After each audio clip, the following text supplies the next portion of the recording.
السلام علیکم ورحمۃ اللہ وبرکاتہ۔ وعلیکم السلام ورحمۃ اللہ وبرکاتہ۔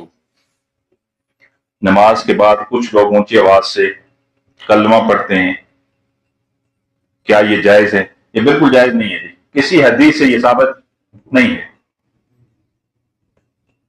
کہ کچھ لوگ فرض نماز کے بعد اونچی آواز سے کلمے کا ذکر کر رہے ہوتے ہیں۔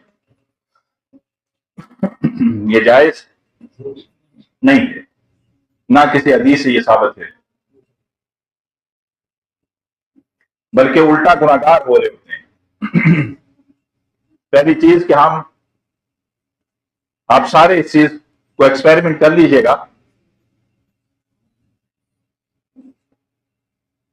اگر آپ تیسری رکعت میں پہنچے ہیں، دوسری میں پہنچے ہیں، آپ نے اپنی نماز مکمل کرنی ہے۔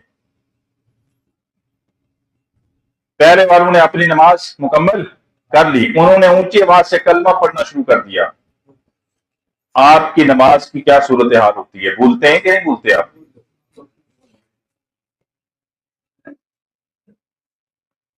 آقا کریم نبی رحمت صلی اللہ علیہ وآلہ وسلم کا معمول یہ تھا، حضرت ابن عباس رضی اللہ تعالیٰ عنہ فرماتے ہیں کہ جب آقا کریم نبی رحمت صلی اللہ علیہ وآلہ وسلم نماز سے فارغ ہوتے تو اونچی آواز سے ایک بار کہتے اللہ اکبر اور 3 دفعہ استغفر اللہ۔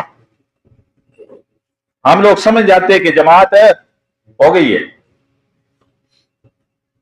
اس کے بعد جو تسبیحات بتائی گئی ہیں، سبحان اللہ والحمد للہ ولا الہ الا اللہ واللہ اکبر ولا حول ولا قوۃ الا باللہ العلی العظیم، اللہم انت السلام ومنک السلام، سبحان اللہ، الحمدللہ، اللہ اکبر، آیت الکرسی، 4 کل، جو حدیث سے اذکار ثابت ہیں وہ کیے جاتے تھے، وہ بھی دھیمی آواز میں، اونچی آواز میں نہیں۔ اور پھر صحابہ فرماتے ہیں ایک بار ہم پہاڑی چڑھ رہے تھے اور ہم نے اونچی آواز سے ذکر شروع کر دیا، تو آقا کریم نبی رحمت صلی اللہ علیہ وآلہ وسلم نے ہمیں روکا اور فرمایا جس اللہ کو تم پکارتے ہو نہ وہ بہرا ہے نہ وہ آپ سے دور ہے، نہ وہ آپ سے دور ہے اور نہ وہ بہرا ہے، اسے آہستہ آواز میں پکارو۔